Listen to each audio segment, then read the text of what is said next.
And we have been informed that Darwin won the Dyro. It's massive in the strategy, being able to see Darwin's style of deck. You can see straight away that he's starting off with a Luba Jester, which does mean, even with the name below it saying branded, that this is going to be a Branded Despia deck. Now, the one thing that is absolutely amazing when I did see Darwin's deck is the fact that there are no hand traps in Darwin's deck.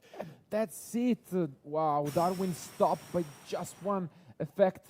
Veiler, quite unfortunate. As you're saying, he doesn't really have that much non-engine, so you would expect him to be able to push, but that's not the case. And the one-off part of Prosperity as well to follow it up.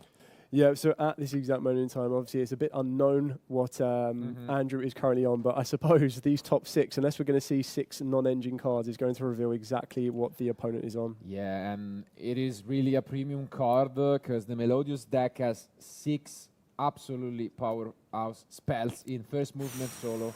And Ostinato, not quite the case, but still the deck is revealed. Yeah, I don't think we're going to be taking the Ash Blossom off of that one. Yeah. So going to be able to get one of the Pendulum Scales. Traditionally, Branded has a really good matchup into Melodious. Outside the fact they get to main Herald of the Arclight, Herald of the Orange Light, that card can really mess you up because obviously it's like a Gamma. So that on like a Luber, you can't Cartesia that. So, but your Mirror Jade goes in really well into an Aria protected board, right? You can't target or destroy Melodious monsters with Aria up. You can non-target banish them, that's for sure. So that's why Branded traditionally actually has a pretty good Melodious matchup, in my opinion. Yep. And obviously, on the one hand, you might be wondering, okay, my opponent passed. They might be holding some interruptions, but at the same time, you know, it's Branded, and usually they don't really play many. So it's, you know, it's an interesting spot. But here comes the first movement solo, one of the best cards by far in the deck. Yeah, the incredible, as you mentioned earlier, the incredible spell cards that the Melodious strategy have available to them are incredible, including something like Ostinato, which is obviously the ideal spell you like to start with. But first movement solo is not a bad alternative. Being able to get straight into Soprano, which is going to be able to set up some fusion plays later on, something that we weren't able to see in turn 1 from Brandon, unfortunately. But as you mentioned, Andrew is probably under the bit of more of a cautious, depending on what type of hand traps his opponent might have, considering it did just go with an Aluba being interacted with. That's going to be the case. And now we see the refrain that was added from Pot of Prosperity. Drawing is really not much of an issue. And in general, what do you think of just Melodious as a deck? Sonic Rage, when I heard him say Fusion, I was like, yes, it's Branded. Oh yeah, for sure. Once you heard 2 Fusion strategies, you already knew 1 was Branded. Round 3 was Melodious versus Branded, the 2 decks I love. I know, right? Angra, right? Nibiru token, a good reputation around the community is a good thing. Donated to Jesse Khan. He did a donation stream to fight cancer, so I dropped him 500. Yeah, no, it seems like we need more people in the community like that. I think people just with generally goodwill, and that's not to say there's not enough of them. I just think that people like that, you know, who just are going out there to spread positivity and do good out there, definitely, like, those people should be rewarded. So in the current format. Yeah, I think Melodious really kind of surprised me that it dipped off as much as it did. I feel that a lot of dedicated players will still be able to pilot it correctly. And I feel that we're definitely in this open state of a format where we know Ryzeal, we know Maliss, we know Blue-Eyes are going to feature, but these are probably the perfect opportunities for decks like Melodious to kind of come back into it. Indeed. And when we take a look at the 22% of Ryzeal in the field, Detonator has to be the #1 concern. And Aria, the Melodious Diva, just works perfectly against it. So it is one of the main reasons why this deck lines up really well against Ryzeal. Not going to be quite the case here, but I mean, for now, we see one of the key cards in the deck, Melodious Concerto. It's interesting because they also said Darwin has no hand traps in his main deck. So at least we found that out. He's not maining Mulcharmy, which, like I've always said, you don't need to main Mulcharmy. I just feel like it's probably going to be in his side deck, if anything. We also see his deck looking pretty thick. It's double sleeved, so that could be like a 60 card, but could very well be like a 50 card too. Pretty much only one of the few cards in the game that allows you to fusion summon from Pendulum Scales as well. And Andrew is going to make the most out of it, bringing down one of his key cards in the back. Yeah, being able to utilize Barker, but then on top of that as well, also being able to replay your pendulum scales just allows you to advance the game state so much more. The fact of the matter is we still have Soprano on the board that hasn't even attempted to use the effect yet. We're still being able to kind of slowly edge away towards Darwin. I have not watched this game yet. I did watch the finals. I will admit I did watch the finals. This one's completely blind. To me, without knowing what is in Branded's hand, if they're not running hand traps, Melodious won this game unless Melodious can't OTK. If there is any form of interaction coming from that hand, and as you slowly start at least to game navigate one through those possible periods where you could be stopped by specific hand traps, you're then starting to open up a little bit more and possibly even work to try and settle out the Duel 1 right here, right now. It just depends if he can OTK. I'm not sure if Melodious actually has a line. Yeah, you can see Andrew really trying to figure out how to play this. Meta, are you aware there are 2 uploads on the latest video in the Learn Branded playlist? Oh, thanks for letting me know. I'll remove the one. I appreciate it. Left click. Safe as possible, if he even has an option to just push for game altogether. So the deck can push a lot of damage. I feel you do need to be very, very careful because, as you say, trying to navigate through the hand traps is one thing, but then also trying to make sure you're always trying to play a mind game to read what your opponent may have. So if they've already started off with 1 starter, and it looks like the first hand trap we're going to be seeing activated is at the Bestial Magnamut. A premium. Okay, so I guess he does have a hand trap. One of the most I just wish they wouldn't say, oh, he has no hand traps in his main deck, and then he has Magnamut. The main deck across it's all like, of our duelists. That might be the best hand trap in the game right now. The 40+% range, so for a good reason. But it doesn't seem like Andrew is stopping anytime soon. Yeah, I feel that the Magnamut... I understand. It's also like engine. It's like the most engine of them all. That's why Branded runs it, because you can search Shrouded or Albaz, right? It's definitely going to put a spanner in the works. Or just another Bestial to keep up the pressure. But we saw that there's just not very much has been committed to Andrew's from Andrew's hand as of yet. So we're still able to kind of present a field presence and still be able to work around even without Sophina. And that's just going to still show the power of what Melodious can actually still present. We still don't even know what if Andrew has any more hand traps that can back this end field up and kind of work around. We do know that Darwin is going to get the search of a dragon during the end phase if we are able to get there, as he has now. That's pretty good, honestly, because Impermon Aluber tells me, you know, he might still have a lot in his hand, especially for a turn 3, which if Branded can survive the turn 2 after getting skipped, they typically have a lot of crackback. It just depends, right? If you straight bricked, you bricked, but... And of course, the effect of the Magnamut after resolving the previous chains. It's a crazy match. Also, Nibiru Token, you're giving me a good idea to do a charity stream. I'll have to do that one of these days, guys. We'll find, like, a good charity to donate to help out some kids. Because I just feel like that's what we should be doing. Like we're at 10K now. We gotta put more goodwill into the world, so that's a good idea. Obviously, the Jade non-target banish is absolutely correct, but you have to navigate through a very difficult board. Trust me, I know. I mean, I think you would know above anyone else, being a Melodious and a Branded player, Angra, mind you. And I don't think anyone has an easy time going second into a Melodious board, but we have to be honest, a Melodious board isn't the most layered thing. A deck like Melodious is quite different from the top decks of the format, where you would typically see almost 15 one-offs in the actual deck. The boss monster, again, Baka, but usually you really try and end on Schuberta as well to provide some additional support. And let's just see what Andrew wants to go for. The area is set up, which is important. Yeah, and here comes Schuberta as expected. What a card. Yeah, I feel that the fusion monsters are for the Melodious strategy here are going to be very well placed. Being able to utilize either banishing from the graveyard or, of course, piloting into the other fusion monsters, being able to go into the flowering can also provide you with the ability to maintain your field presence, technically like a small SP Little Knight-esque effect in order to remove your monsters from the board to be able to play around something like a Nibiru if you wish to. Then also being able to take away the graveyard with the Schuberta can be very, very important, especially when you're trying to utilize some of the branded fusion monsters in order to extend your plays. Yeah, I mean, this is the aria that this card it makes it so your Melodious matchup is basically non-existent with Ryzeal. It is crazy. Yeah, we have like you have to hit them before, like you have to stop them from hitting an aria plus like a fusion essentially, or else you lose on Ryzeal. Magnamut, it seems, and that. Then in Memphis too. And don't worry, guys, we're gonna play some more Master Duel after this game, and then we'll watch the other game.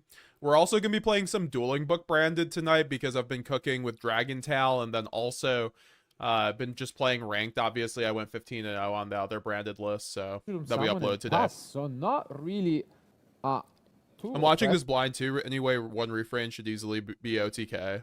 Yeah, how much damage does one refrain of a put field up? from Andrew, and he's gonna give his opponent a chance because now the Magnum resolves. We get And do you have much removal on your combo? Because I don't think you do without going a twal, right? our engine, and we have a clutch draw off the top to try and unbrick this end. Yeah, it's going to be. Can't OTK, he used pot, so damage is halved. Oh, Kai is, okay, Kai, that's a great point. Darwin Very is interesting to see chilling. how this develops. We know that we have the Aria on the board, on the field, as you've already mentioned. That's going to provide them with destruction, targeted protection, apologies, and can't be destroyed by battle. So it's going to make it a little bit harder for Darwin to be able to just aggressively storm forth his way across this board. Then we have the graveyard interaction off of the back of the fusion monster as well, can make it a little bit more difficult, especially if you are playing more bestials. But it looks like we're starting off with the Fallen of Albaz, and this is actually going to be a great interaction here because being able to discard does provide Darwin with the ability to work its way into pretty much any of This the... is really good. Like, without having the Atwal up, this is really good for Darwin. I can Fusion see monsters, Darwin because quickly you can- taking this game over because the banishes aren't doing a whole lot against Branded on their own turn, right? use either a light attribute, a dark attribute, or of course just a monster from the extra deck to get into that all-powerful Mirror Jade. And yeah, it seems like Schuberta was used, and now he's thinking about which one to go for, asking maybe clarification on his opponent on what they could do. Yeah, I mean, further. it's always fuse off this one, to be honest. It could be the Arya, but he's just gonna go to Mirror Jade anyway. He's not summoning And Boral we in this could just see position. Mirror Jade alongside the That was a quick-ass Mirror Yes. Jade. My man had it on top. icons. My man was ready. Boss monster of the deck still provides so much utility. And I've heard from people Darwin's one of the best branded players in his country. I've also I saw he top 32'd the last UK Nats, the one that Rob won with branded, so obviously very I good think Mirror player. Jade is one of my favorite boss monsters to come out of a Like, structure he deck. knows what he's doing, We all know how which is powerful what's the branded required. structure Also, deck we was see in Gen. Fusion Dupe, Cartesia, Albion in hand. The Fusion Dupe's insane here. I'm not gonna lie. He had to have top decked one of them though, right? Because yeah, I don't know what he searched off Mag. He Well, probably searched and the it's also Shrouded good if to I quite had to see the guess, branded right? strategy being utilized now Or the with Albaz, only one of the one two. branded fusion access to them. Just kind of the Nibiru token, while I have a really good charity and it's really close to my heart, actually, I'm a disabled United States Army veteran. There is a charity called the Wounded Warrior Project. Yeah, I've heard that, actually. I've heard about it. That's a really good charity. The Wounded Warrior Project, the WWP, is a non-profit organization dedicated to honoring and empowering wounded veterans and their families, offering programs and services in mental health, career counseling, and long-term rehabilitative care, among others. Yeah, honestly, like, I have family in the military. My father is a veteran himself, right? My grandfather was in like a few different wars, and my great grandfather was too. So I think that'd be a good one to do for sure. I'll keep that in mind, Nibiru. I appreciate you sharing that in your story. So navigate around that lag thank you for your service also, Nibiru. can be very, very important. Yeah, now you can see Darwin not too familiar with his opponent's deck, just asking, doesn't wanna. Oof, and this is another additional piece of interaction. Andre, sorry, I forgot. I didn't see your message. What are your thoughts on branded synchro being less reliant on branded fusion? We can see, that's the thing. I don't want to get into this gameplay, but I'll answer that after this gameplay. Okay, I promise. That is quite good here. The Cartesia. Yeah, so being able to add Cartesia to this board, to this field as well is going to be very, very important. This is going to be allowing to set up another fusion summon, but also the fact of the matter is that Cartesia being a quick effect does allow it to play around certain forms of interaction if they are kind of activated a little bit prematurely. And another one of those cards that will receive for the first time in the trading card game an alternate version in Quarter Century Stampede. So if you're a fan of the branded deck, you're gonna be happy about that set. I'll tell you that much. Hold up. That sounded like we're getting more than what we already got announced. Because we have the alt art Albaz and the alt art Ecclesia already fire arts. If we get the Aluber and if we get the Cartesia, oh, it's over. Never playing anything but branded again. Those arts are so good. And also, we could get stuff like QCR Mirror Jade too. I feel like that might come down the line. Yeah, and we've obviously been able to use Mirage's effect to clear off the Aria, open up the door for the Albion in the graveyard, which we know will be able to fetch a branded spell during the end phase. I will say, though, just to give you a short answer on the Synchro Branded, I don't think it's good in TCG without Verte, and I think it's great in Master Duel. Which can be very, very important, whether you want to be going for something like Branded in red to give you that activation during your opponent's turn, or of course Branded Fusion for a follow-up of the next turn as well. And yeah, we're gonna push even further, going for the Grand Guignol. We have an interesting target in our decks, which is that Ido, the Supreme Magical Force, a card that can shut down your opponent as when you give it to them. He's spoiling it, though. I wanted to to guess if he was going to be on Ido or not at this point. I mean, we know from game 3, but... It pretty much says you cannot summon at all. So no matter the way, so... That's actually a good way of describing Ido. It's just you can't summon at all. That's why it's good. It's good against flu. Like, Ido's literally good against stun. Right, I suppose Ido is a little bit more easy to navigate rather than an entire turn lockdown. It also looks like we're going to be sending Titaniclad. I do love Titaniclad, one of the original Albaz fusion. And now anytime, no worries. Thanks for your support, and tell your family I said thank you. Of course, Nabir. now that we have Appreciate you coming through the 10K stream. through, we can send the Retribution or the Branded Fusion. God bless and, all of our troops, and thanks to those who have served. Yes, sir. It is cycling a little bit more. Of course, Nabir. Yeah, Albion going back to Now the that bottom of the we deck to have- draw What's one up? more card. It puts Darwin's hand to 2 at this current moment in time. I We mean, know- Darwin's in the driver's seat, though, dude. Like, if your result, like, he's gonna get to Branded Fusion. Also, this QCR Branded that his Fusion opponent looks currently has, I hot. believe, 2 cards in the hand Oh. and 2 Pendulum Scales. Oh, we and get there the is a Droll. and Lockbird. The Droll does not matter Not here. too efficient at the Even moment. even, and even if Darwin had the called by, I would not even waste the card advantage on that Droll at this. Well, actually, wait. No. He doesn't have Rat in the graveyard, so he might have to. Yeah, that Droll actually might have also mattered. I saw Yeah, the Droll matters. Drop Okay, I thought there was already Retribution in the graveyard. I forgot. There is not. not gonna quite reveal yet, but let me tell you that there is a reason. So why that Droll we was actually set really that nice. Branded Fusion there. But the issue also is that, well, for Andrew, is that fusion duplication set. So Branded's basically winning this game. If you have fusion duplication plus a Mirror Jade plus Branded Fusion in rotation, and your opponent's already on like not a ton of resources, you're winning. Yeah, this is going Like to be very, Branded's the king of monopolizing a simplified board state, honestly. very interesting to see how this comes back. I feel that the side is going to be very important because depending on how much knowledge is revealed to Andrew through Darwin's plays and strategies, there are a lot of cards in Andrew's deck that he may not feel are necessary. So that might open up. The Oh, space to wait. be We're getting the deck. We can actually just we can literally review the deck right here. Darwin's plays. We and just got strategies. like card There are a by lot of card cards what in the deck Andrew's deck was. that So like how much knowledge Droplet in the main deck, fusion deployment. I see 2 Branded and High Spirits and a Super Poly. how that one works out. Definitely not. And I mean, regardless, this was He gets the High impressive, Spirits to say plus the least, from Darwin, Cartesia. managing the assembled, while as any open turn 1, to say the least. Oh, no, definitely To have a direct okay, more free with his so side in pattern, Talents, strategy. Mercurier. I can't imagine any. So basically, it seems like the goo for his list was Super Poly plus Droplet plus the High Spirits. I don't see Nadir, and he is maining the going Ido. to be turning up to have a direct response to Branded. So it's going to be quite interesting to see how that. There one is works no out. Nadir in this deck, and a lot of people were like on my list today, like, why aren't you running Nadir? You were running Nadir in your last list, and it's like Nadir's not required. I think it's very good in the TCG because of all the hand traps. It's also sometimes a liability, so it's never a required card.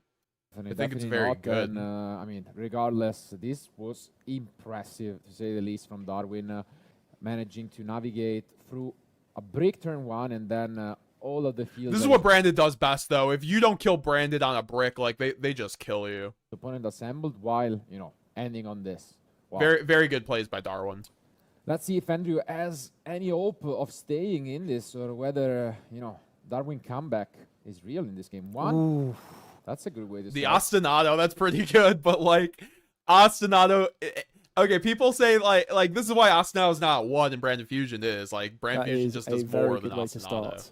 Branded Fusion before. I could be Branded wrong, Fusion. but also Retribution here is crazy. Ostinato Is there? Oh, Retribution. Retribution. Angra might disagree with me Bro, on that too. Hard set, rather. On yeah. which one does more. Now, the one big thing about this is I believe if there is a second ostinato, that can still be activated. And That's here true. comes the But that's the trap. I thing. was Here we get the fusion dupe, which will probably lead into the Ido lock. referring to, we do have duplication, another way to access branded fusion. Although during our opponent's turn, it is just as good. And here goes the Ido. Yeah, so this is probably going to work its way ideally into the Sanctifier Dragon to bring back the Ido, which is a very interesting strategy. It also gives you that ability to technically protect your Mirror Jade, because as it stands right now, Mirror Jade's effect is not live because it was used during Darwin's turn. If there is a way of getting that Mirror Jade off the field and then back onto it, the effect will be live again. Yeah, this is very well execution by Darwin, making its best of all of these recurring effects, and then, as you have mentioned, going into Sanctifier. Yeah, so this is just, this So is... Sanctifier is going to revive Aluba to the field of Darwin and Ido to his This is just opponent's field as murder. well. This is Yeah. just I cold-blooded mean, all you murder. need to read is really the first few three words you cannot summon. Oh, and he is maining Brandon in white. Okay, that's what I wanted to confirm, because I saw, I was like, is that Brandon White?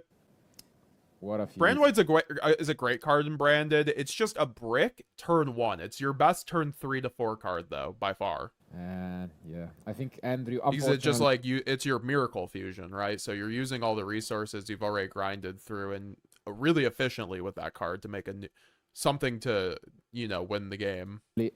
Or shut out the unless game. he has some sort of way. Yeah, No. let's call it a day. And game 1, after a long fight, Duel goes to Darwin. Very well played, honestly. Yeah, not no, much to very well say. played by Darwin. Like, really that's have one to of those navigate through situations some that difficult- is not predetermined. You could give the same situation to 5 different Branded players, and they will all play it differently. And probably like 2 or 3 of them will actually break the board.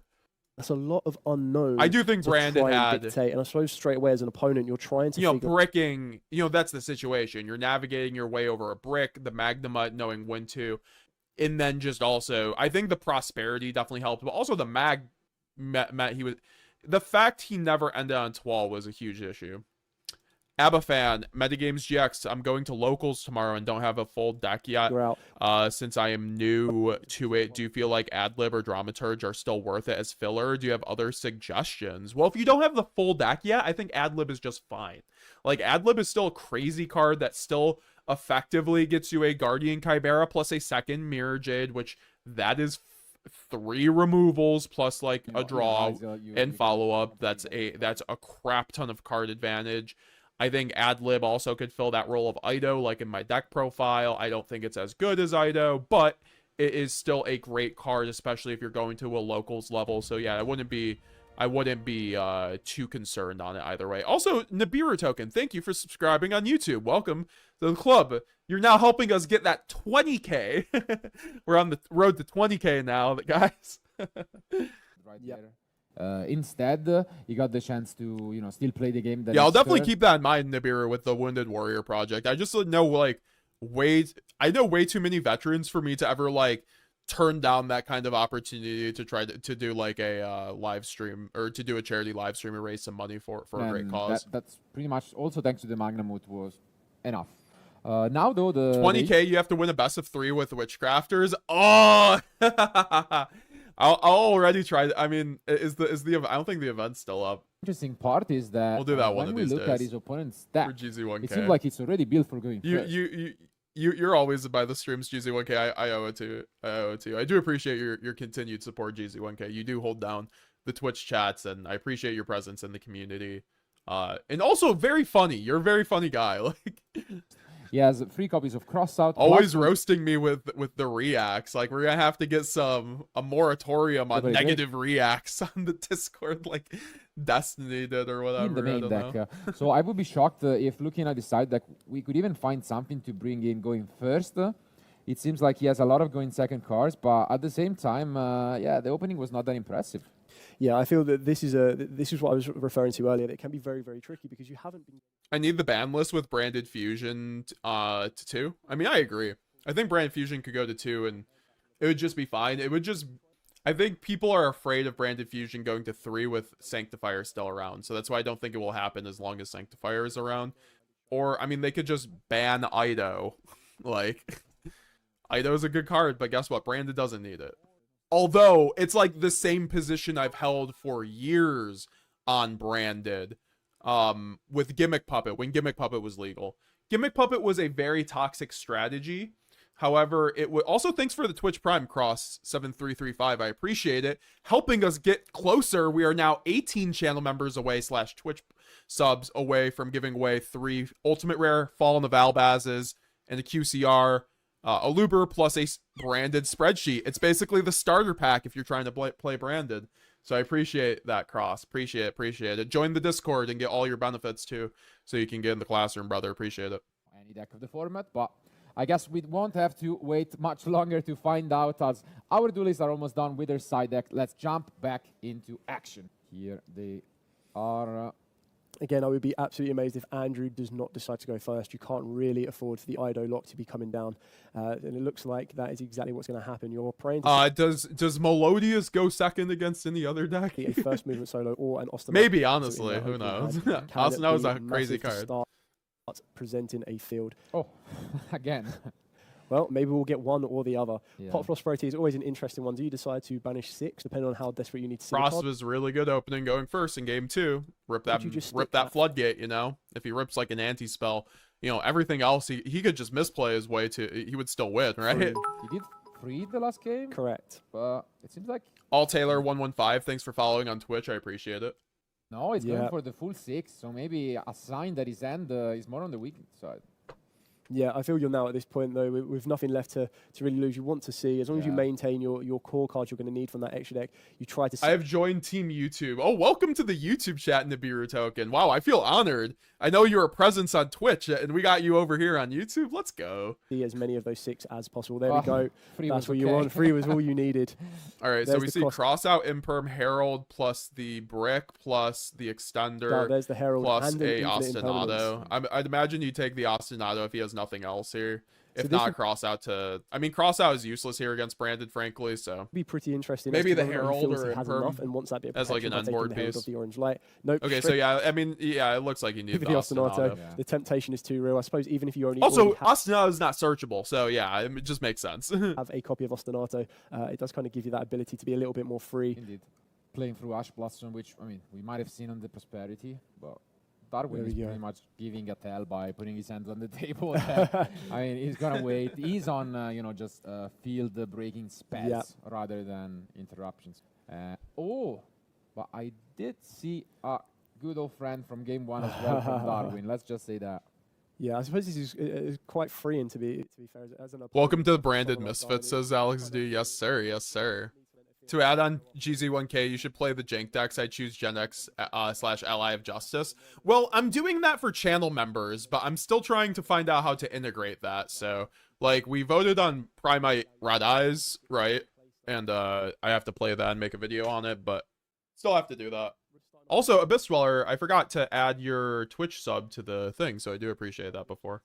And on the field. I'm gonna set up both scales thanks to the couplet. Yeah. I'm only funny when tired. You're always streaming late for me. That's just when the enough oxygen has left your brain where you're just spitting fire 24/7, spitting jokes. Using the scales. I honestly, that's like kind of my comedy too. Like once I'm just tired, I'm just making jokes until I go to bed. Well, that's how I interact. I mean, it's somewhat similar to what we were seeing in game 1, but it is better slightly than better thinking. on its sides. So it's looking promising. EPA, just a repeating question because I don't think you saw it. Do you think that we should pick up Uka now before Regenesis? I mean, can't Uka summon out a starter / negate? I have to see that, but I mean, I think you should have Ukas no matter what if you play Branded. Yeah, I think this is they're all good right about- now. They're arguable to run right now. I think the issue with Uka and the TCG is Ryzeal Cross is really prevalent, and same with Talents. to normal I summon as still well. So think it's still- though it's Talents always very doesn't important. quite matter against Uka. I think it's mainly the cross because they're gonna have cross up before they resolve ice if they have any combo that's not just normal summon ice. When you can hold back certain restricted. Unless it's Fiendsmith Ryzeal, and even then, Fiendsmith Ryzeal has not been like it. They pain themselves not to start normal summon ice. Of the deck. So if you're able to save your normal summon for later on in the turn, that's quite a big factor that your opponent is always going to need to count on. Have they used their normal summon? Have they used their pendulum summon? Have they used an ostinato? And it's trying to tick these boxes off to make sure that if you do have an interaction, when you drop that interaction, you want it to be as impactful as possible. You want to ideally have it stop the turn. So if you already have that in the back of your mind that a normal summon has not been conducted, you need to try to figure out what else that normal summon could present. You like the alt arts more than the original branded ones. I don't love... Okay, the Albaz alt art is fine, but I'm likely going to use my old Albazes. I like the Cartesia art a lot. It depends on how they turn out, right? Like, if they're really fire Starlights or QCR, sure.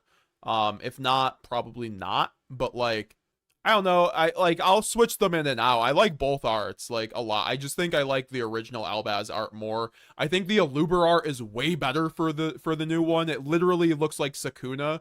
If you've watched Jujutsu Kaisen, it looks like Sakuna's Heian era form, which is like my favorite manga / anime new gen. So I'm gonna simp the fuck out of that Aluber, excuse my language. And then also Ecclesia is very that art's so good. The new Ecclesia art's so good.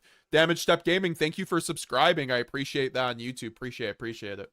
And yeah, here comes the concerto. We've sent to the graveyard the aria, setting up access to it later on. One reframe by itself is uninterrupted, 13k damage. Good to know, Angra. And yeah, for now Darwin not really interested in interacting. Yeah, I think Darwin is well and truly in the zone from what we can see here. He knows what's going on. He probably already has his plays mapped out. He's just trying to... Any of the new cards that he didn't see in turn one, he will probably show a bit more interest in, which is exactly what we're seeing here with the flowering. Switching things around as in the previous game. Yeah, the flowering kind of gives a very nice ability to be able to return cards from the field to the hand, up to the number of melodious that you currently have on your field. So this could be very, very important to not only try and set up targeted and destruction or battle protection, so that they can't just be run over, but also being able to set up. And it looks like Darwin has also opened up the Magnamut again. Yes, there it is. I did mention good old friend was waiting there. It was quite impactful in the previous game.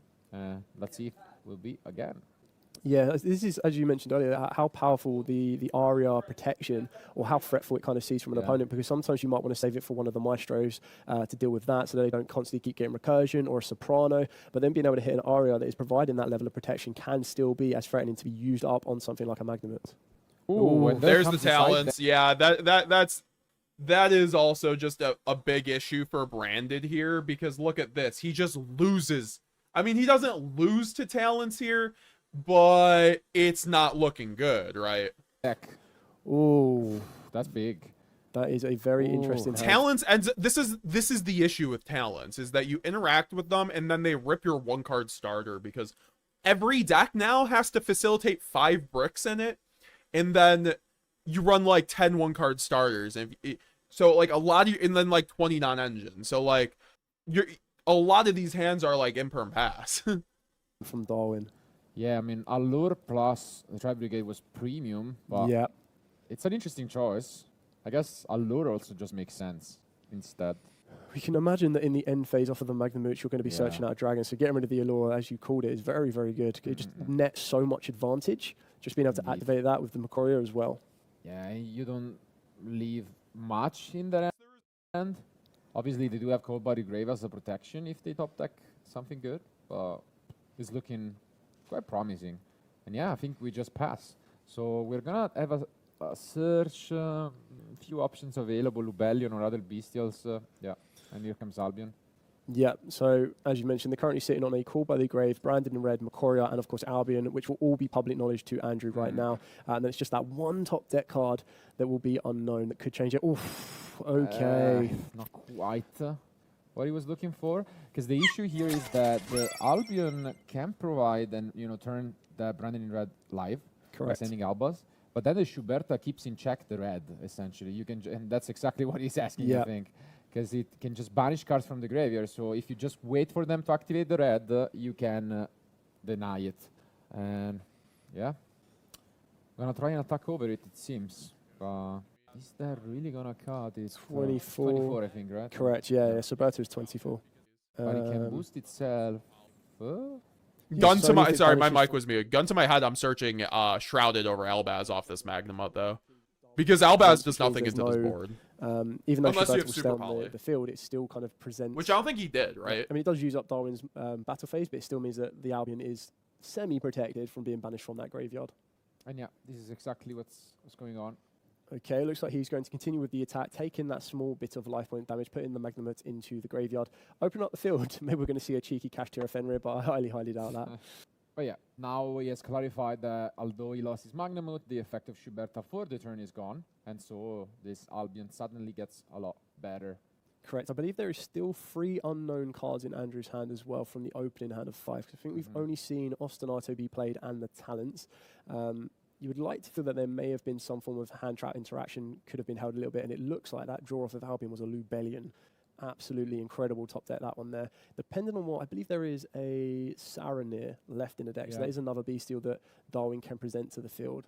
But also, yeah, I mean, it's an interesting spot because the flowering is annoying because otherwise you can also just use Branded in Red and not resolve the fusion summoning aspect. And you could have gone just normal summon Albats and use the effect, for example. But the problem is with the flowering, the Albats is also not premium at the moment. So yeah, let's see what it figures out. Correct. So it looks like we're going to be using the Saranir to target either the Soprano or, of course, the Buckeye in the graveyard. This will then allow Saranir to summon to the field. Looks like we're going for the Soprano, which is quite an interesting choice, but it does make sense. So you have Beast. Let me check. No. No.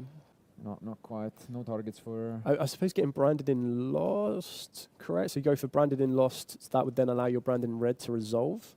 Andrew doesn't Let's look happy. Obviously, you can access that retribution. But he does have Ash. Oh no, he has Ash. So yeah, he's probably fine. Yeah, there he goes. Especially with this on board. So utilizing Branded Loss is an incredible kind of staple, I would say, or like an absolute must in the Branded strategy. Yeah, such a good card. And when you're able to access it so freely through the Bestial Lubellion as well, it does allow cards such as your Branded Fusion or Branded in Red to increase its chance of resolution and success. Okay. It's going to resolve. Oof. I would have... Couldn't you chain the flowering if you wanted to just at least prevent the beast? Let me check. Alright, see Chimera now, plus... Yeah, this is going to be game if he has Lost on board. Wow. Lost as 2. Macoria as 3. I'm very confused how this happened because... response due to Lost. Yeah. Why was there no response on the red? It's going to be a draw 1 as well.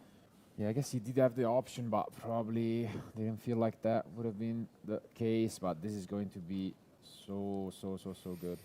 Yeah, that could have been a very, very interesting play because not only would you have removed the 2 from your field, obviously the battle phase has already been used, so those 2 monsters would technically be safe from the Guardian Chimera. It then means that it would then mean that the scales will then be sacrificed. Yeah. And essentially they couldn't go for Chimera regardless because then they wouldn't have a monster on the field. So you also limit kind of their options. But I mean, it wasn't amazing, but it was probably worth considering. Yeah, it still presents some advantage to Darwin now on this one, as he's got ideally the strongest monster on the field alongside the Branded Lost. The Macoria being banished was quite helpful in order to kind of grab one from there. And we go over the Schuberta rather than the flowering, which is interesting, but I mean, we still have so much going for us. Here comes Quem. I mean, to be fair, he still has Ash. We have not normal summon for the turn yet. Yeah, given in mind there's Retribution still in the graveyard, so if he's able to get exactly that, Branded Fusion to the grave, we know exactly what's going to be happening here. Oh. Yeah, just asking if there is any secret effect that could be annoying. Yes, here it comes, Feather Duster clearing those scales. Retribution to bring back that Branded Fusion. I feel this could be an entire field clear. Branded Fusion works its way into Mirror Jade. Oh, and the Ash Cold and the Cold Fire. Fire. We knew about it. We knew about the Cold Fire. Yeah, we knew about it, though. Brief hope, Yeah. but instantly crashed. And yeah, this... I mean, we've mentioned it. His end Well done. was quite shaky. Yeah, But if he were to top deck something good, he had all the protection shaky. yeah. But if he were to top deck He's running 3 talents, by the way. Darwin. something good, he had all the protection to, you know, make it work. And I mean, to be fair, he had a lot of possible outs. He just got any card to play with. And yeah, Darwin is making the most out of this. Yeah, he definitely navigated 3 talents, 3 super poly, 3 droplet. To me, that says that's a 60 card deck. This I don't very, know. very I well. haven't seen grass, and he would be on grass, I think. Because being able to start off with the Lubellion, like so we've got the draw from the 55, back of the 54. Albion, working its way into the Lubellion. It's kind of checking these certain points, or if there is any type of interaction from his opponent, to work his way to be able to get direct access from the Branded Fusion. Who needs free Branded Fusion when you can send it to the graveyard and just add it back to the hand anyway? Yeah. And then being able to feel that comfortable to know he's got that call by the grave to protect it He's from the running Ashes. alert, If his too. Oh, definitely an un-60. opponent did hold it as long as they did, yeah, kind of gives you a little bit more security. And working its way into Lubellion, of course, going into that incredible boss monster in the form of the Mirror Jade. Yeah. The ad libitum or also are drawn makes it. It could even probably still be tougher, 55 giving because he additional doesn't run layers of Fuwalos, I interruption do for have to next remember. Ooh, very interesting. So we get an Albaz to the field, Wow. using the discarding the Aluba Yeah, to well then played. contact fuse. This goes into the Albion. Yeah, complete board clear, complete field clear, and then also having the ability of, if you were to get rid of the Albion, of course, you'll have a bit more of a follow-up that way. But Mirror Jade is still live and active, and we believe Andrew is going off of the top card from his deck and the 2 in his hand, so 3 in total to attempt to break this field that Darwin has been able to produce. Very nicely executed here by Darwin. Ooh, good old-fashioned Quinteris. Absolutely love this card. It was one of the first ones that we ended up receiving before the Branded structure deck. Very, very good to adapt attack He's also running Proskenion. stats, which can also mean that your weaker monsters don't get too destroyed. It looks like we're going for Cartesia into the Grand Grignol, and this is obviously going to be able to set out a few more plays. Not to mention we still have Quem in rotation as well on the field, and this is going to be, I think, even without an Ido Exactly. lock, Yeah. this is still a very, very powerful field to have to face down. Have we kept that in? We'll find out, but regardless, yeah, as you've mentioned, the best part is we also set up the Albion, so we're going to get an end phase branded in red. Yeah, this is so good by Darwin. I'm curious if he does have what branded spell he may have left, 'cause he's already used red and he's already used fusion. He's on double red. Oh, he's on double red. Yeah. Ah, okay. Yeah, he's on 51 cards to Oh, 51. Okay. specify, you know, so he has a little bit more room for all this than usual. I don't even know if he needs the red with this board, frankly, though. He And yeah, probably does does because he has set no up real the second- interaction. Red, and this could be over. But Grand Guignol will trigger the Quem. Andrew facing an absolutely threatening field. Tried his best to make the Melodious deck work, and is now once more with his back against the wall. Yeah, and he's not giving up. We're going with the Soprano, being able to kind of put 2 Melodiouses on the board. Does it look like, how are we trying to navigate this? At this point, do we use Branded in red to clear them off and not leave there any monsters on the field? I don't feel that there's an attack that's coming through because the Quinteris will deal with that. Looks like we're sending the Rinbrum off of the back of the Mirror Jade. So this is going to obviously non-target banish one of the Melodious. What's for... What? Was Oh, he God. outdrawn? What's It for looks like dinner, it's you asked? I was just eating... I'm glad we actually got a player interview this time. I was eating French bread pizza. Very nicely executed here by Love it. again. Oh, he may have An end face branded in red. fusion. He's on double red. Oh, he's Absolutely threatening work, and is now giving up. We're going with the Soprano, being able to kind of put 2 Melodiouses on the board. Does it look like... Ban Sanctifier, ban Detonator, ban the other Ryzeal Elixirs, ban all 3 Maliss main deck monsters, ban Blue-Eye, ban Schwarzschild, ban the Mermaid, ban Ubello, ban... Oh, God. I mean, and then the format will be fixed, then we'll just be back in 2022. We're trying to navigate this. At this point, do we use Branded in red to clear them off and not leave there any monsters Super Poly's crazy here, too, if he has, like, Mud Dragon. on the It field? doesn't even matter, because he can make Proskenion, yeah. I don't feel that there's an attack that's coming through because the Quinteris will deal with that. Looks like we're sending the Rinbrum off of the back of the Mirror Jade. So this is going to obviously non-target banish one of the Melodious, and that And looks like that's Andrew's it. wrapping it up. well played That'll be by the game, both, that'll be but the in game. the end, I really like is- this build. I want to see it. congratulations, great show, and I think you just got yourself a lot of fans from the branded community. It was really... Let's see if Corey will allow this to go through. We see the impermanence. Let's not get too ahead of ourselves on this one, though, as we do know that Darwin has faced this down exactly pretty similar last time. Wow. Very similar. Yeah, so this is the same end board where he just ends... He gets imperm pass, which is funny because he started this tournament like he's ending it. Similar But to last time. and this is just branded. Like, this is why I like Verte, because if he got impermed here, he could then go Lubellion, pitch, search Saronir, summon Verte, right? We have just seen that Corey has taken as his first card off the top of the deck will be the brand new 7th Tachyon that was just released in Maze of the Master. I can't believe I bought 3 of these. I bought 3 7th Tachyons plus 3 7th Ascensions, and I'm about to never play this deck. I mean, I'm gonna I love Ryzeal, especially with the new support. We'll see where that goes, but I am so locked in for Branded right now. It looks like we're going to be revealing number 104, which will allow him to work his way into another level 4 light monster from the deck, being one of those all-important Ryzeal monsters. So this is one of the best ways to start. The only downside is you don't want to be fearing, you don't want to be facing a Darwin Lockbird. As we previously know, Corey does not know, there are no hand traps in Darwin's main deck outside of the standard beast. A little bit about this impact from Maze of the Master, and it's nice to finally see it and actually being completely undefeated right from Corey. It is true that in round 3 Darwin did face this exact opener where just one interruption stopped his play. I think the end from his opponent looks quite different though. Okay, we see Droplet. Ooh, responding with a forbidden droplet. This is quite interesting strategy from Corey because obviously he knows he doesn't need to be sending with the X a Agitator. There's nothing on the field to negate, but being able to still utilize your normal summon in the form of the Ice Ryzeal is going to allow this board to continue to expand. Darwin obviously was hoping to return the favor, and that just one interruption would have been enough. Definitely not the case here, and you can see him smiling a little bit, not too happy about this.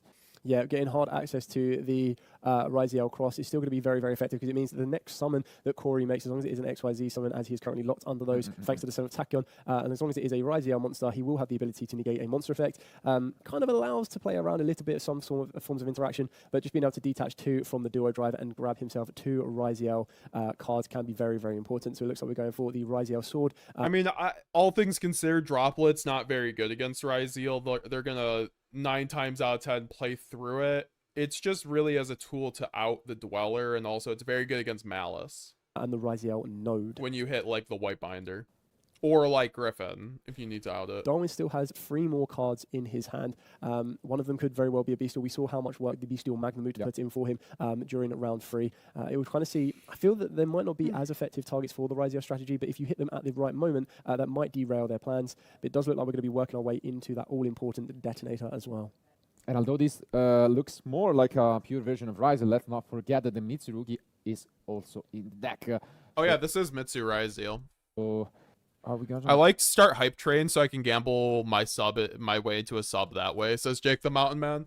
Well, don't just push a lot of damage, or hey, all I'm saying is we're 11 away from giving away some ultimate rare Albazes and QCR Aluber. That's all I'm saying. Goal here from Corey. Yeah, I feel you kind of want to get this game 1 tied up as early as you possibly can. Try and put as much aggression on the board, especially when we're utilizing stuff like Eclipse Twins. We've got Detonator currently sitting at 3,000 attack, not to mention the attack stat changes that Duo Drive may provide. I believe it's Ice Ryzeal that was... Baby Otter Games, the thing with prizing for these big events is Konami loses money on these events because they pay the side deck for hosting the event. They reimburse them for paying the judge they supply the product to give away at the start. So what does that mean? Like, was this not an issue before they started using the side deck, Baby Otter?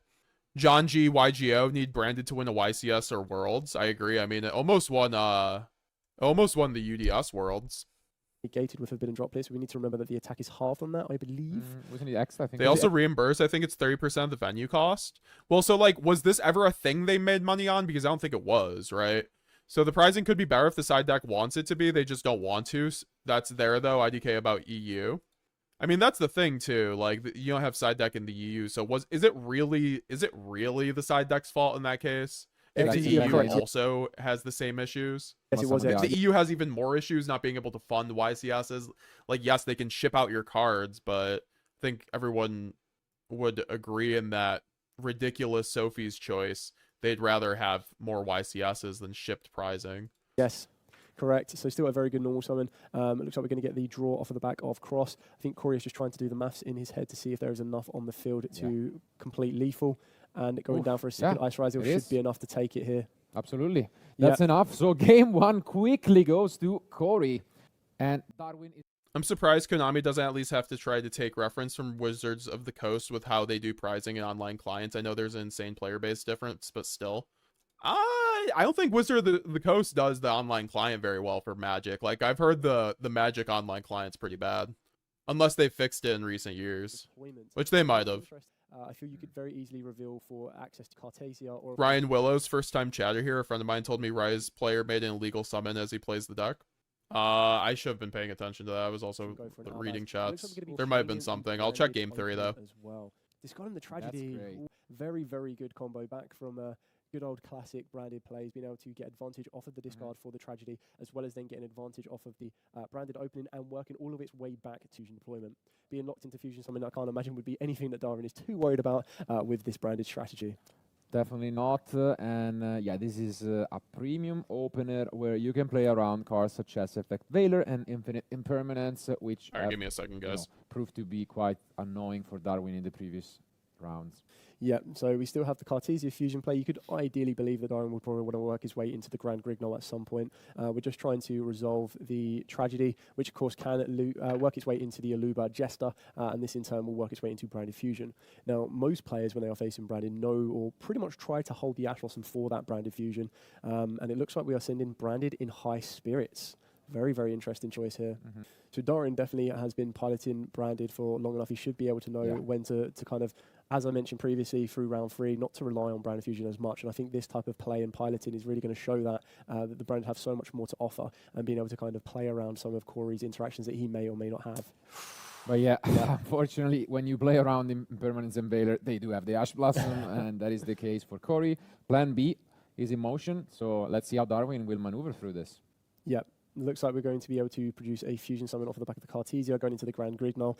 This will still allow Darwin to produce a bit more advantage on the field, as well as trying to work with whatever else he may have in the hand. Keeping in mind that we do know he plays fusion duplication, that can definitely be a way to get him access to the Mirror Jade, and just being able to send the Albion as well can allow him to gain access to the Brandon Red, and these can just kind of start to, before you know it, snowball into very interactive fields to kind of help either stop Corey building the field or being able to disrupt it when it gets going.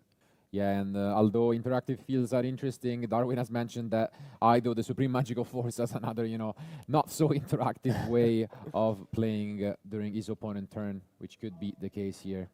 Yeah, so we've been able to add back the Branded High Spirits, and we've confirmed that we have set the Branded in red off the back of the Albion. So as we mentioned before, this can work into a multitude of different fusion targets, which can provide, as you've already mentioned, either a very, very slowed down lock grind game with the... I think I mentioned, but my friend gave me a QCR Renbrum. Let's go. YuGiOh, or of course, it can be a little bit more aggressive and work its way into the Guardian Chimera. We start once more with the X. Very interesting there. Chain blocking the X, of course, with the Agitator in order to negate the Grand Grignol. Yeah, I think it's Sword, and it's going to be up to Darwin to pretty much decide when he wants to use his Branded in red at this point. Yeah, like we've mentioned before, there's plenty of different options that he may be able to choose from that Branded in red. We know that there is the Aluba in the graveyard that can be utilized, and of course the discard of the Despian Tragedy. So either of those can be the correct targets in order to add back to the hand and then fusion summon. It just really comes down to where he would like to proceed from there. Keep in mind that Cartesia is still live, and there is still the effect of the Grand Grignol that can be utilized in the graveyard later on, even though it is negated on the field currently with the Agitator. And yeah, we go for Cartesia. Ooh. They handled the fire alarm so poorly. We packed up our stuff and had to wait outside the venue, and then we were allowed back in. All they had to do was restart whichever game we were in and did. An added time, 25-minute time extension. I was in such a commanding position, but like, what else could they really do? To the second Grand. Yeah, because before they started using the side deck, they had a much better pricing for the time before they used the side deck, because wherever store they use now in the EU, which I forgot the name. Yeah, they used to make money because the entry fee went to entirely to Konami. Yeah, I mean, that just sounds like an issue with side deck then. And side deck's cool, but if they're making it so like the player experience is worse, then I don't know if we really need that. John G, YG, I want to play Brand again because of Blue-Eyes. Yeah, it's very good. You basically 2-0 Blue-Eyes anytime you play against it. Okay, don't see it every day. I need to buy a bigger green screen. I have Elgato Pop one, but I want the XL. Very interested on this one, so it looks like we're going to attempt to activate the Grand Grignol's effect. Is there any? I need to get a green screen too, obviously, but There it There's is. the YuGiOh. There comes the YuGiOh. See the small little smirk there on Corey's face. I believe he saw this coming. It looks like Darwin is going to move pretty fast in being able to resolve this and not allow his opponent to work his way into either a detonator or, of course, the duo drive, which is definitely the right port of call. Maybe you might want to have done it a little bit earlier to kind of stop the field presence, but even then you should still have enough aggression on the field to do with what you need to. I was about to say that we even have Albas, but Ulrich Prentice, thanks for subbing. luckily it was in the end. Yeah, so it looks like we're going to be able to resolve the Sanctify. We still have Quem as well, which looks like that can provide a little bit more field presence for Darwin as well. And yeah, if that's going to resolve, it could make Corey's turn completely end here, as he won't be able to summon further. Yeah, that's you can hear, asking confirmation about it. Just trying to clarify exactly what they need to do. Now, unlike the Nightmare Puppet, it doesn't linger.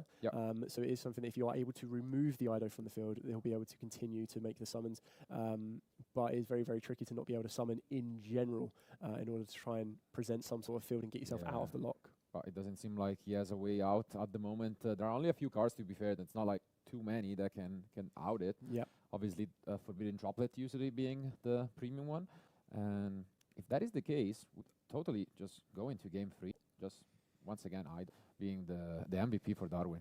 Yeah, I feel as Corey thinks about it, it's still probably worth. So not really blaming the side deck for shitty prizing, but they are a part of why prizing isn't improving as well as Yu-Gi-Oh! While being a popular IP, all it has it right now. Duel Links, Master Duel, and TCG OCG. Pokemon has the anime, TCG VGC, the video games, Pokemon Go. They get royalties from them. Well, I don't know. Did you, Baby Otter, were you here when we discussed this the other day? Like, we had a huge discussion. I also uploaded it to my side channel. I mean, I just think Yu-Gi-Oh! Is a smaller IP than Pokemon. Like, Yu-Gi-Oh! Doesn't have an anime right now. Pokemon has several. And then they have just, like, the merch that doubles down because there's so much Pokemon IP out there. So I think Yu-Gi-Oh! Just isn't going to ever be... If they put in the quote-unquote same amount of effort, they just, like, couldn't on scale do the same thing Pokemon is doing. But, like, they could... That's not to... abdicate responsibility, right, from Konami. I think they still need to do way better. Like, the fact they aren't even shipping things, crazy. The fact that, the side deck situation, that doesn't sound good to me either, frankly. That sounds like kind of like a parasitic situation almost. Making Darwin work for this one, yes, Ido is still a very, very hard block, but from Darwin's And what do you mean prizing was better? Like, what does that mean? Because prizing in Yu-Gi-Oh! Was always the same, like a prize card plus like an electronic. Now, back in the day, you used to get like an Alienware, like laptop that was worth like $4,000. That was pretty good. That was pretty good. Need to make sure like, right? Imagine, guys, if you got like a $3,000, $4,000. I mean, I don't think I'd want that, but imagine, right? That'd be crazy. That'd still be better than what we got. Like, I would take a $2,000 Alienware laptop, sure. DK or complete the 8,000 attack stat swing. I'm down to discuss this with you on stream one day. I am 120% down with that. That sounds really fun. We could maybe even do that for the subathon because I'm gonna have to fill in time slots of stuff to do. So, without letting. But if not, one of these days for sure. The field, you don't really want that Ido going anywhere until you can guarantee that. Fu attended my first YCS last year, and last weekend with Branded, got a lot of ideas from your videos, and Lost on the Bubble X3 was super fun. Well, congrats for getting so close. What kind of build were you running? If I get an XL, I'll ship you my old one. What does your old one look like? I appreciate it, though. I'm back now, just ordered lobster mac and cheese. I made my man Nibiru token hungry. He didn't have the 5 summons yet. He needed to go out and get them himself. Yeah, you can see Corey is just, passing back. I mean, hope you enjoy your food. Am I not cultured? I've never had lobster. And you're having lobster mac and cheese. Like, I haven't even gotten to the lobster part. To find a way out of this lock, which means Darwin gets to play once more. Yeah, you don't want Alienware now. They were bought by Dell, and they're not as good as they once were. I believe this was before they were bought by Dell. Like, I'm thinking about, like, 2007 when John Moore won his SJC, because he's talked about this, like, a billion times. You will know that Darwin currently holds a Branded in White, which is... Also, nice Ido. Nice Ido jump scare. We gotta get an Ido emote in the chat, honestly. Branded in red. Different type of fusion spell, but still near enough the exact same outcome. And it looks like by switching all of these monsters to attack, he's going to try and push for lethal. My man's making me want to run Branded in white. He's running double red Branded in white. Like, my man is grinding for days. Like, my man always has a crackback. I really like that. I've only personally liked that in 60 because, well, it's kind of bricky. You have the ability with the Albion in the graveyard as well. I don't think double red's bricky. I think double red actually is sometimes good because you can go Shrouded, have a red in hand, dodge Imperm with a Luber, make Guardian Chimera, win the game. To try and attempt to work You typically win the game when you do that, by the way. Like, I think there's like an 80% win rate on resolving Branded in red when they Imperm your Luber. There is another Albaz accessible to him. Yes. Ooh, okay. It looks like there isn't another Albaz available to him. You know, sometimes I forget that you're only a couple years older than me until you talk, and then when you start when you start in the game. See, it doesn't sound that bad to me, but yeah, I am an old man at the old age of 27. So I got into the game when the game first came out, folks. I mean, I've been out of the game for you know, a few years in and out here and there, but for the majority of the time I've been here. Now, not competitively, though. I've only really been to competitive Yu-Gi-Oh! For the last year. I went to a regional in 2014. That was not competitive metagames. I was so bad at the game. I didn't know what I was doing. I wanted to do it for fun because I'd never been to a regional. I always heard about them. I wanted to see what that was about. I went to Nats before I went to a regional, funny enough. Branded in white currently. Maybe there is some other plays. We do know that he has the Branded in high spirits that could lead him to, of course, an Albaz. This Mitsu player would be like cooking if he didn't get Ido locked. I mean, it depends, right? Because then he would have Mirror Jade instead, and then probably Stapelia access or like Chaos Star Source. Which it depends if he has opening, because then the Murakamo could actually fuck up the board, but that's like a reality that doesn't exist. We know quite a few cards. We also know the Tragedy that was added by the Branded in red but not used. And correct. It looks like we're going to be using the Cartesia effect to fusion summon with the Ad libitum, yeah, to make its way into the Quinteris. Quinteris will obviously be allowed to adapt some attack stats at this particular point, but keep in mind it's only fusion monsters that it doesn't affect, or level 8 or higher fusion monsters, so the Aluba and the Quem are still within those remits to lose their attack stats as well. And yeah, Quem is going to be used, and now we're going to have a full field of monsters to play with. And the thing about Ido is you literally can't summon, so it puts him on better have Droplet. Or like Deception, right? Like Deception outs it, I guess something like Final Bringer outs it. All these cards are not ran in decks right now, really. Like, you might get like sacked, but generally speaking, Ido is like an 80% gimmick puppet. I think the issue with Vice King is that it's like a 60% gimmick puppet, because it just gets Deception on Master Duel. On TCG, I think Vice King's arguably better, but like, I think they're just trying to calculate the maths here. So Deli G89, it's really nice to see you, brother. I appreciate you, Deli. You've been around forever with the channel. Thank you, Deli, for your continued you coming through to the streams, brother. Always being positive. Got you on my Facebook. You know, we're gonna have to kick it one of these days, Deli. You got to join the call. You don't got it if you don't want to, but you know, you're always welcome to come and hang out. We have been hanging out in the Discord after these streams. I'm gonna try to do that to like get like, you know, just like chill with the community a little bit more when I'm not just like epically tired. I'll just like join the general voice call of the Discord. So if you guys want to get the after party there kind of thing. There's enough, and it looks like we're gonna be working our way into the battle phase. Yep. I'm 35 years old. Yeah, I mean, hey, you're also 35, Jake the Mountain. Yo, we got a bunch of 35 babies. I'm 27 going on 28, so I'm getting there. So Quinteris over the Ext, and then he's going to deal with the Ido and the sword, and then there's a Grand Grignol. Well, no, now we're resolving the Ido and a Luba, because he had to attack over the Ido, so the Ido's gonna blow up the board, but he has opening and grave. Damage. Something like this. Yeah. Right. And then let's see. Not quite enough to seal the game right away, unless we are gonna. No, that's not what's happening. More? No, Guess we're not. Okay. So then how did this happen? Okay, so then I was like, because I remember watching this in real time, I was like, oh. Okay, so Ido never triggered. This one. Maybe there is another way of bringing the Ido back. Yeah, and I think that's what they've just corrected here. Leaving Corey on 700 life points is a very, very interesting approach here. Especially because we do have the. That was a misplay though. The wrong graveyard is quite funny actually. Deck, but I don't think he might have not been sided in already. Usually it's when time is about to approach. Correct. The Cartesia being negated by the infinite impermanence has It's been big. allowed to resolve, so that is actually massive. Yeah, it's massive because now we are kind of locked. We don't really have a way to just special summon anymore and just get rid of our field. So it looks like we're Whoa. going to continue to go Jake, through what are you? I don't want to like. I don't mean to leak our DMs either. Also, nice computer. Look at this. Look at this, guys. Like, this is the dream setup, by the way. But how is this not big enough for you? Are you trying to film movies, sir? Like, am I missing something? But yes, I would gladly take this if you are willing to. Oh my gosh. Jeez. Yeah, no, that would actually make my setup go insane. the Ryzeal strategies, being able to go with X straight away being the most ideal. John G. YuGiOh, can you explain how to summon Sanctifier from graveyard? You have to have a monster where Queb and Cartesia is an X, and then if there is a monster in his extra monster zone, then you could summon Sanctifier from graveyard. It's not a quick effect though, since it's not a trap in the graveyard, so it can only be used on your own turn, so it like never Possibly happens. imagine But it having is a grind game thing And sending the Eclipse Twins, working their way into the Ryzeal. that your opponent typically doesn't remember about, so it's one of those things you can actually just catch your opponent completely off guard in like a turn 5 scenario.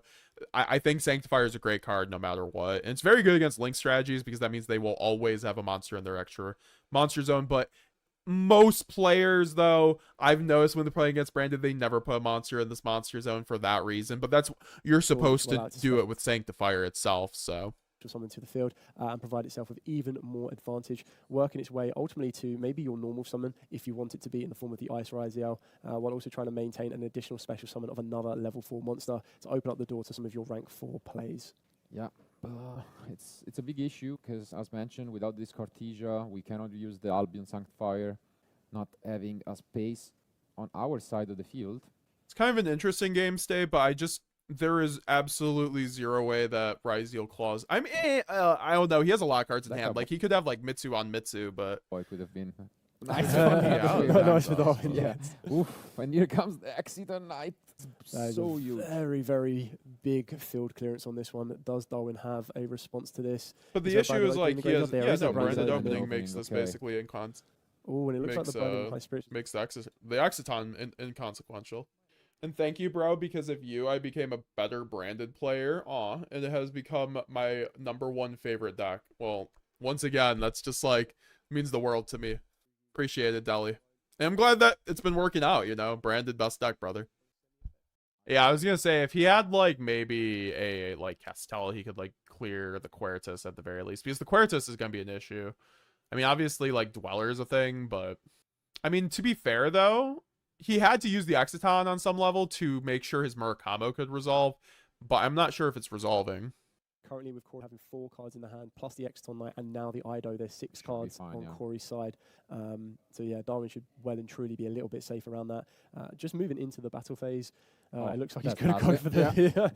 the... That also does There it. we go, reveal the Mirror Jade, knowing exactly what he's going to want to go into here. Going to be going for the Fallen of Albaz, discarding the Yes. card, and I mean, yeah.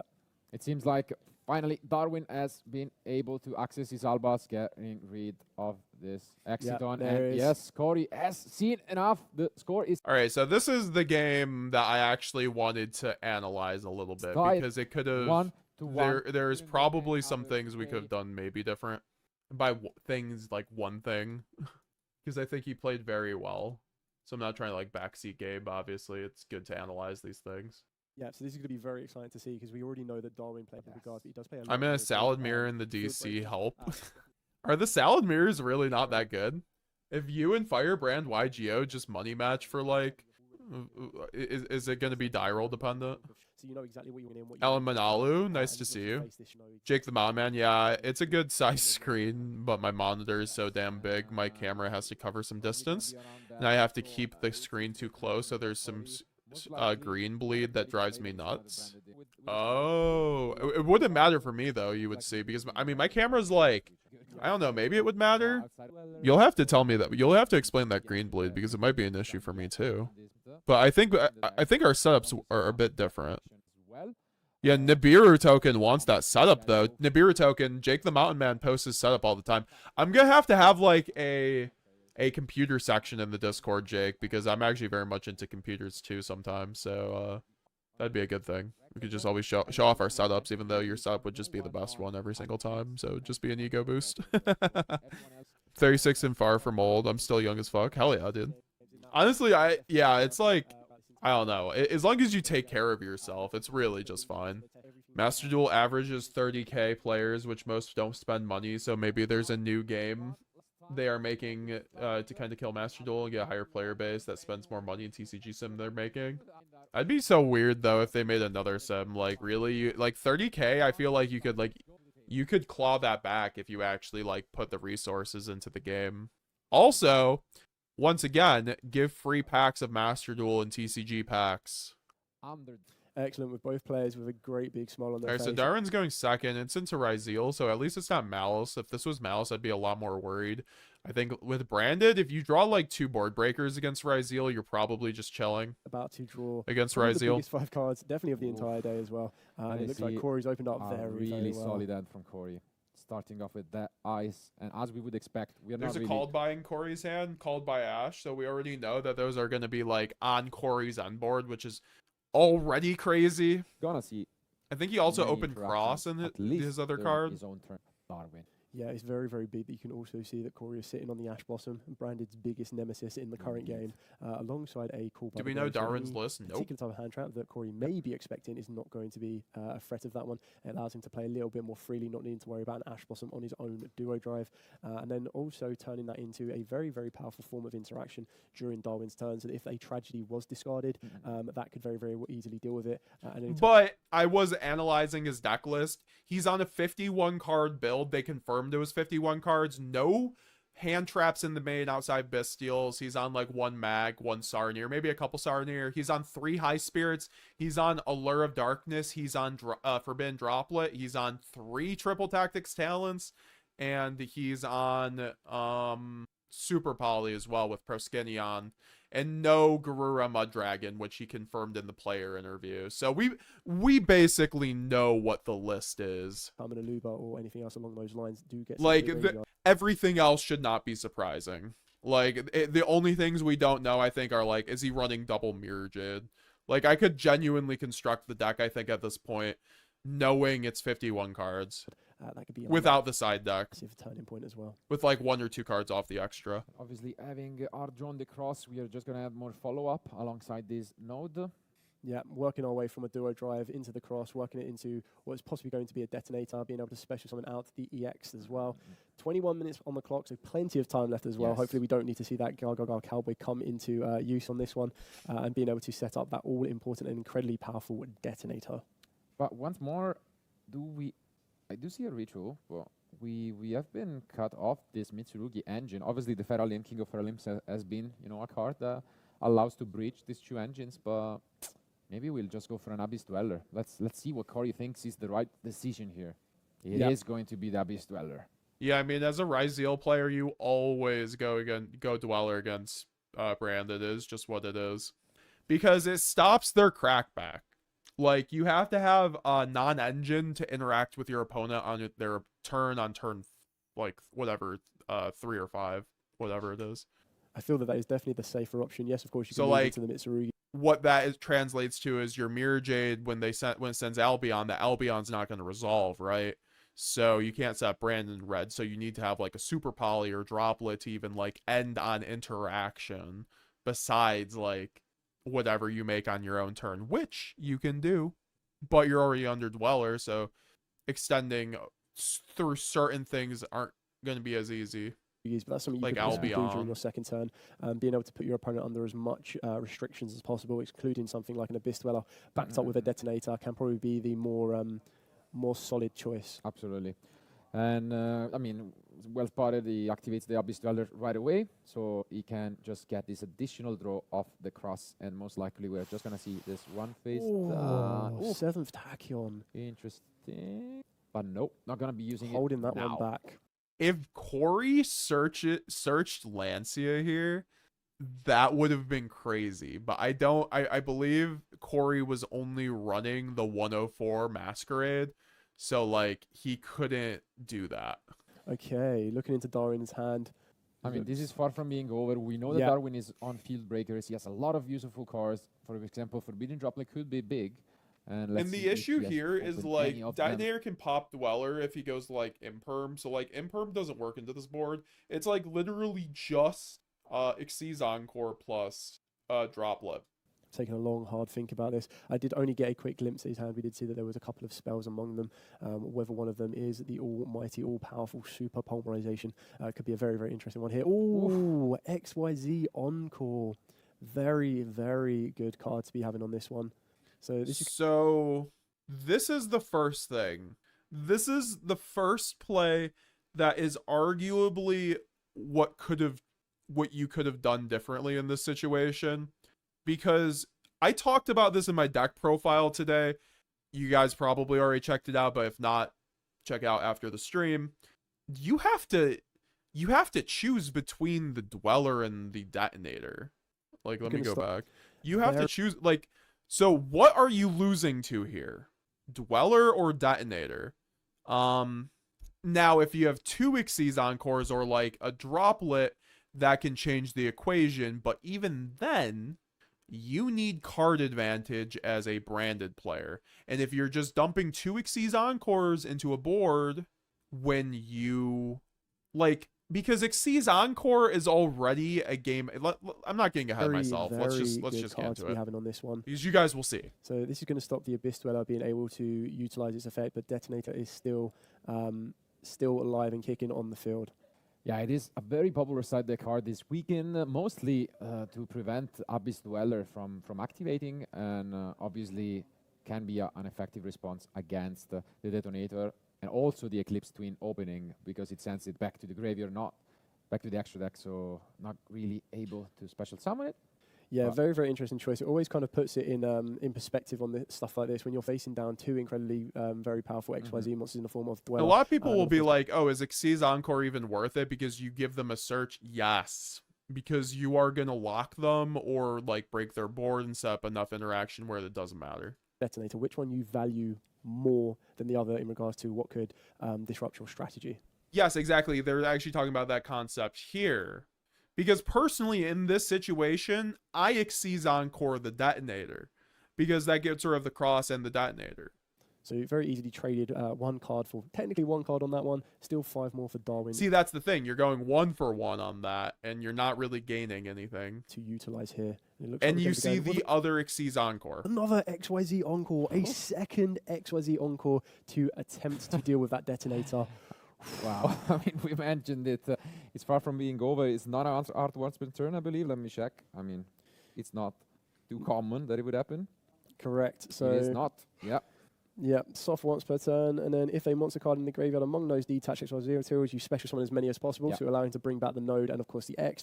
But we're not going to be able to work our way in. So now we've gotten rid of the Detonator, but we are at 4 cards, and we know Corey has Ash.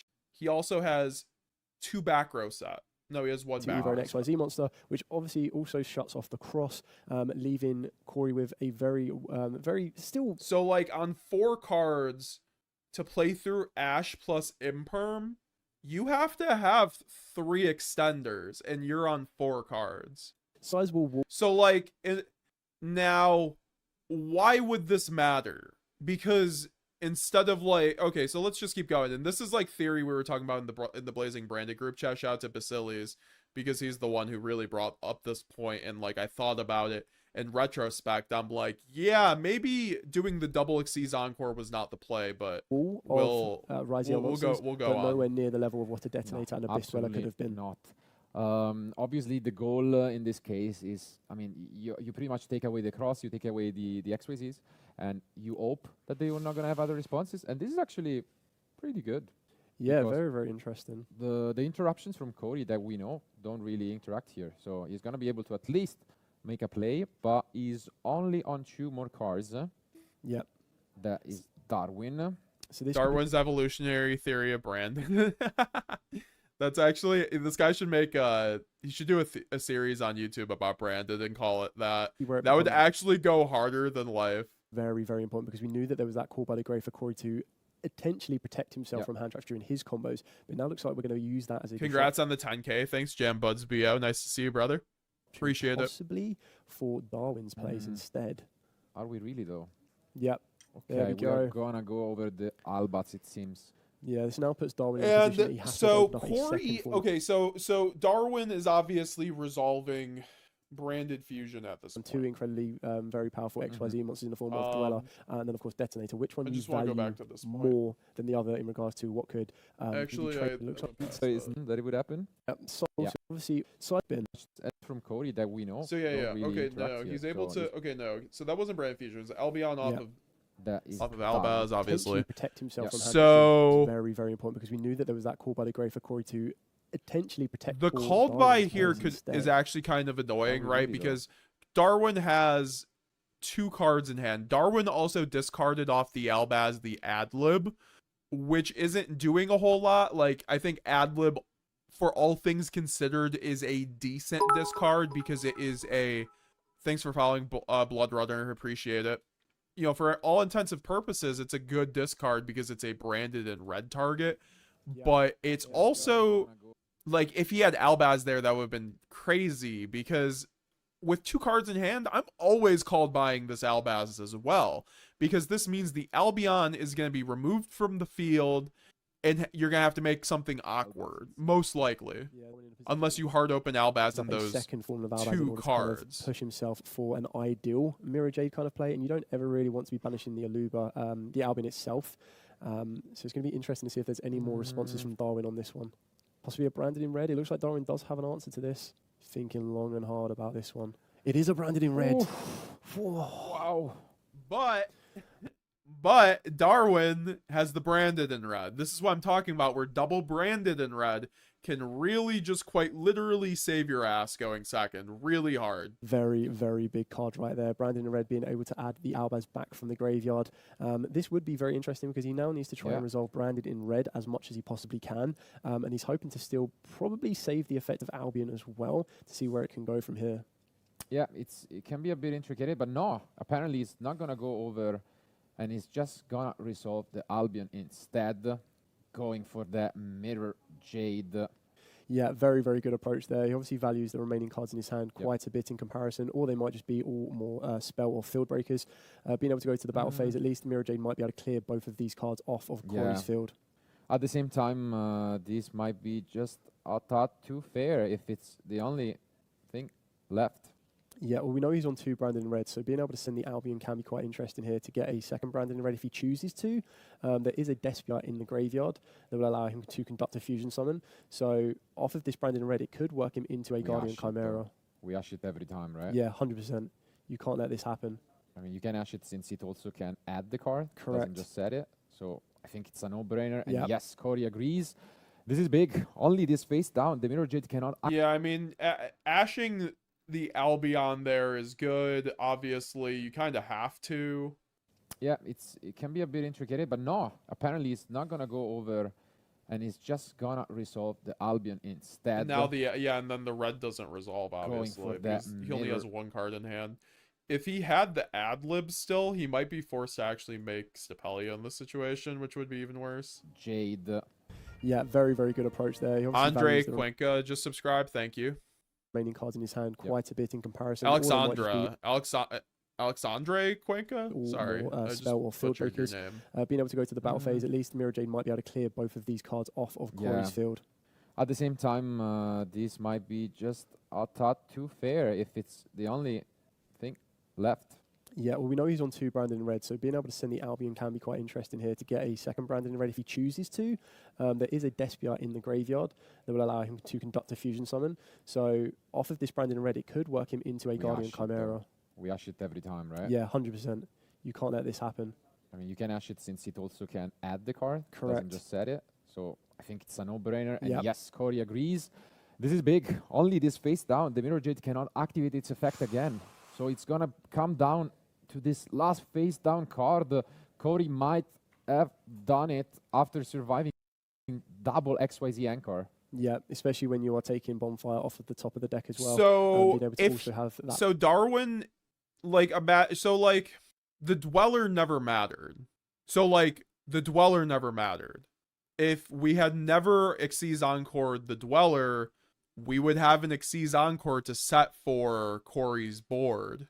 backed up with the 7th Tachyon. This could very easily work. This is I didn't even see this on my first watch. So I don't blame Darwin after going 8-0 for not seeing that in the time. And also it's like retroactive. But like if you can usually know where your end board is gonna go. To be fair, he didn't play around the called by. Like he didn't expect called by to be set, I guess. It's hard to play around called by being at 1 in my opinion.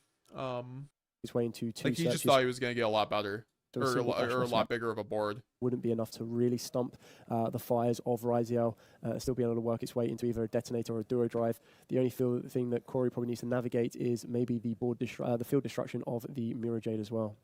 Oof, going straight into the X, we're going to be sending an Eclipse Twins. There comes the duo drive, equipped in the Eclipse Twins. And now straight away there is that protection thanks to there being a material on a Ryzeal XYZ monster off of the back of the cross. This is so huge from Corey. Again, hasn't really used those mitsurugi at all. But, I mean, sometimes the Ryzeal just get there. Yeah, I think Darwin did incredibly well on the previous turn to be able to try and navigate around. I feel the call by the grave was maybe something he wasn't fully expecting. As I spoke to our previous players on previous feature rounds, they mentioned that when you see a set card along the spell and trap zone, more times than not, you default to believing it being an infinite impermanence, and then call by the grave is something that's a lot less at the further back of the minds. So that definitely deteriorated Darwin's original plans for what he may have had, especially with the Albaz and Albion, and then having to use the Branded in red to make sure the Albaz was still in access to himself. So with the duo drive now currently have 2 materials, and it looks like we could possibly be working our way into the Feral Imp. So you are getting your wishes on this one. Finally, finally some good old ritual action coming our way, possibly. Well, already hard opening up the access to the ritual monster. Not even needing to conduct our normal summon as of yet. Still having access to the 7th tachyon. This is going to start opening up the door to the Mitsurugi engine, which can, in theory, you don't really need to worry about the end phase effect of the Mirror Jade if you're able to complete the OTK at that particular point or reduce your opponent's life points to 0. And I feel that's exactly what Corey is going to be looking to do right here, right now. For sure. And yeah, this is quite So, I mean, all I want to say is, because I guess I did miss this, but like, so if we... on the previous turn to be able to try and... I mean, it depends. It actually depends, because he has duo drive, or... He has X here, and then he could go Xyz Encore, but on that or like the detonator kind of thing. Finally, some good old ritual. I think Corey had too much gas, anyways. I just think like Darwin. I think the first Xyz Encore, I guess, was incorrect, but like I still think Corey wins because Corey has 7th Tachyon and another Ryzeal name. So, like, action. He just plays through the Xyz Encore, probably. Coming our way, possibly. Well, already hard opening up the access to the ritual monster. Not even needing to conduct our normal summon as of yet. Still having access to the 7th tachyon. This is going to start opening up the door to the Mitsurugi engine, which can... In theory, you don't really need to worry about the end phase effect of the Mirror Jade if you're able to complete the OTK at that particular point or reduce your opponent's life points to 0. And I feel that's exactly what Corey is going to be looking to do right here, right now. For sure. And yeah, this is quite the impressive acolytes. As you can see, we're going to go for the Raigeki effect, it seems like.